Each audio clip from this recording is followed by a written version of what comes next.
Hi everyone, Adrian here. In this video we've got part 4 of our 8-part series for our investment property journey. We're going to be going through every part of the buy here.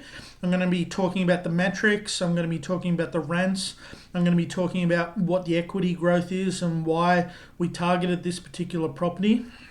And I hope that this adds a whole lot of benefit to the people that are buying investment properties out there. Talk to you about what we go through in holding properties, and what kind of results that you can be getting in the market. Okay, this property was bought. Again, it was within 1 to 2 months of property number 3. It was sourced through my buyer's agent. Story with this one was that it's a very unique property. I won't say exactly where it is, but it's somewhere between Brisbane and Gold Coast on the highway. And that's kind of the key concept that you want to know about this one. Now, we call this property the unicorn property. Very hard maybe to get a deal like this. And even if you saw it, a lot of people would walk away from it. All right. So even if a buyer's agent saw 1,000 deals, they can't find these kind of deals. It can't be replicated. So you can't just go to my buyer's agent or anything like that and just say, I want this, because it just doesn't happen that way.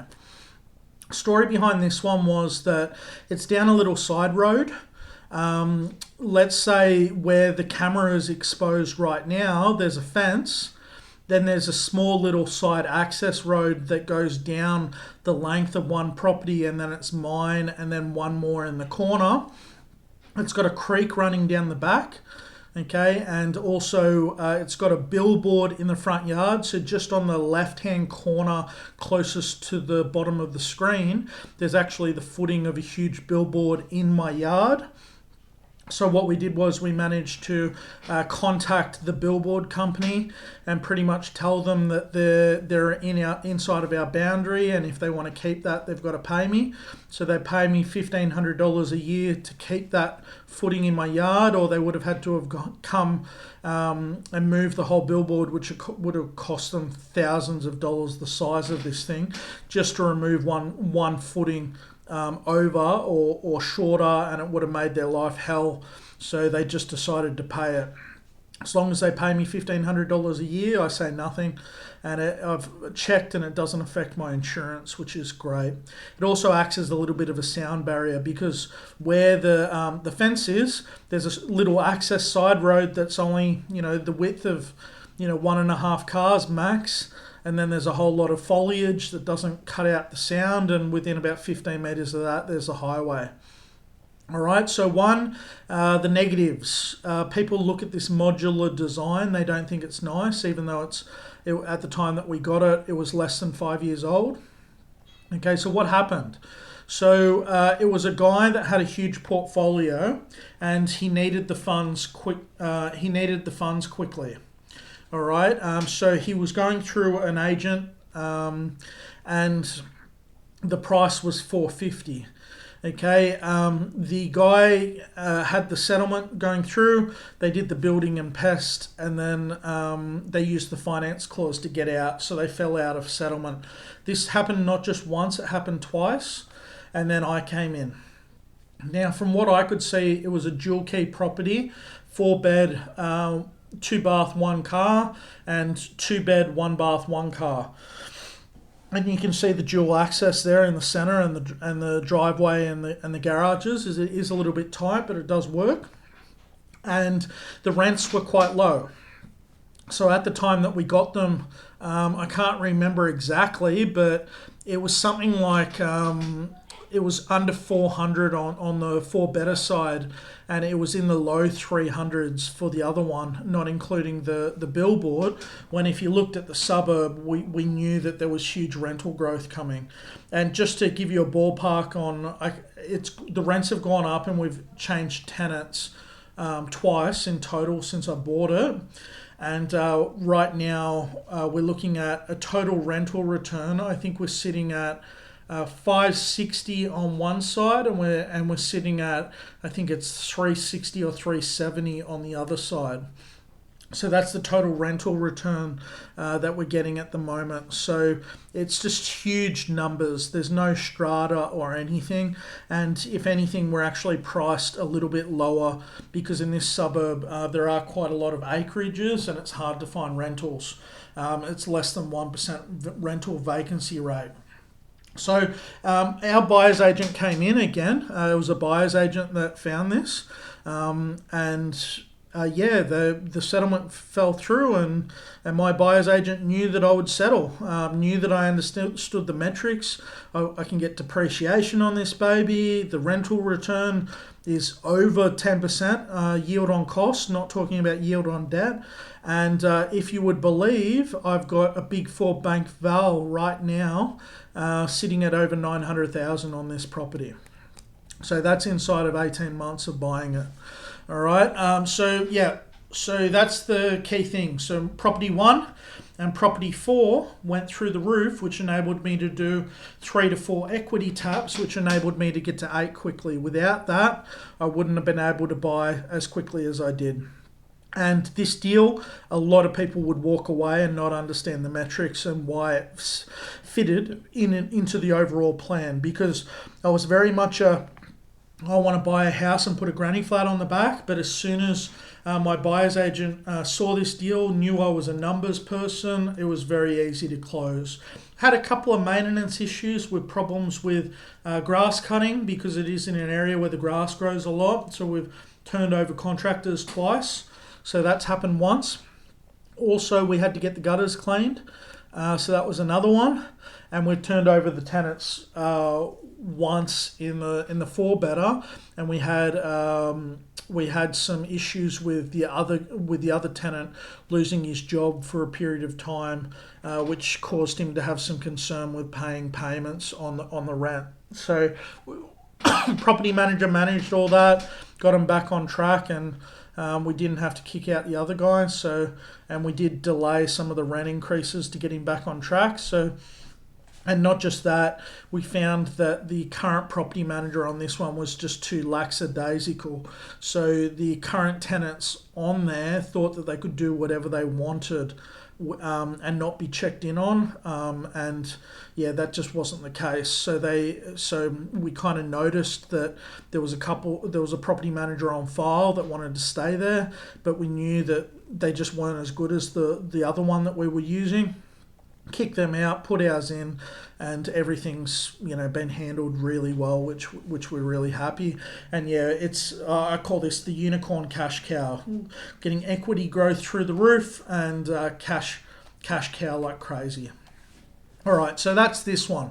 So in a nutshell, we're more focused on overall deal as opposed to getting exactly what we want. Where we know that the areas that we're looking at, we're in the Logan area. We knew that we were looking in the Ipswich area. I'm looking for houses and grannies, great, but I'm open. All right, and that's the key, because if you're building a large portfolio, as long as you get to the end goal, doesn't really matter how you get there. You could buy one in the south, one in the west, another deal, 2 in the south, and then not find one in the west for a while, or it could be a different type of property or a different type of deal. All right, so as long as it's in the overall plan to get you where you want, just run the numbers, and if the numbers say yes, dive in. So that's this one in a nutshell. And again, we're going through the normal steps of getting your valuations done. Everything was done from a bank point of view. We were forced into a 20% deposit on this one, which we didn't really want. We wanted a 10%, but you can't have everything.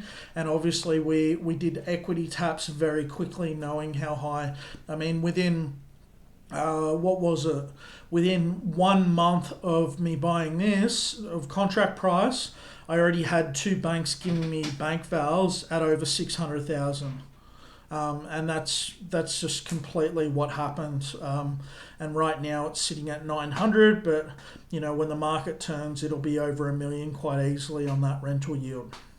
All right, so if you like this type of content and you're liking seeing the nitty gritty and me talk openly about the metrics, what we're going through, how we're doing it, okay, and the areas that we're looking at, why we selected these assets, what the end goal is. So we always knew that the end goal was to get the biggest asset base possible with the lowest amount of risk. So from my point of view, that means spreading out the buyers. And also, getting a high rental return. So if we've got large amounts of debt, we're still, got the equity growth, because people say you can't get equity growth in these categories, and they obviously don't know what they're talking about. Well, we've probably done 1.8 to 2 million worth of equity growth inside of 2.5 years. And when this market turns, and it will, it's going to go really hard. Okay, so this is overall. Hope that you're enjoying this kind of content. We're going to go to the next video, and yeah, hit a like, hit a subscribe, give us a comment. And the goal is for you to go through all these videos. We give as much detail as possible, and then if you need us to take your hand, take you through the exact same process, make sure that we check your profile and your overall goals are similar. This strategy applies to a lot of people. I got up to 7 investment properties on under 210 grand household income. So it can apply to a lot of people. So if you want to take this kind of approach, we can set you up with the right people, the right buyer's agent, us on the finance team, the right accountants, to make sure that you're completely set up and getting towards your goal of income replacement, which we're doing 5 granny flat builds right now. So we're getting approvals hopefully this month, and then we'll roll out the builds over the next 3 to 5 months. But we're not stopping there. So if we were going to stop, we would have been sitting on about, say, 320, 330 grand in total rent across the 8 investment properties. But most likely I'll buy 1 or 2 decent sized commercial up to about 3 mil. Or we will go down the path of 6+ investment property buyers with granny flats on the back over the next 12 months. That's what the real target is. And we've managed to unlock my borrowing power, because I put all of the properties in my individual name at the start, which obviously I had to go really quick in what I was doing before the rates went up. So I do not regret the decision that I made, but once I capped myself out, I had to unlock myself by using an accountant and trust, and do it that way, pay a little bit more CGT and stamp duty, put 2 of my properties into 2 separate corporate trusts, and then from there it completely unlocks my borrowing power to go unlimited, as long as I've got the right accountant and the right property approach. All right, which we do all in-house, and we can show you how and make sure that you're looked after by a qualified accountant and professional as we go through it. Okay, and we complete the property side of things and the finance side of things to make sure we get you to your end goals. So we'll see you on the next video. Have a great day. Bye.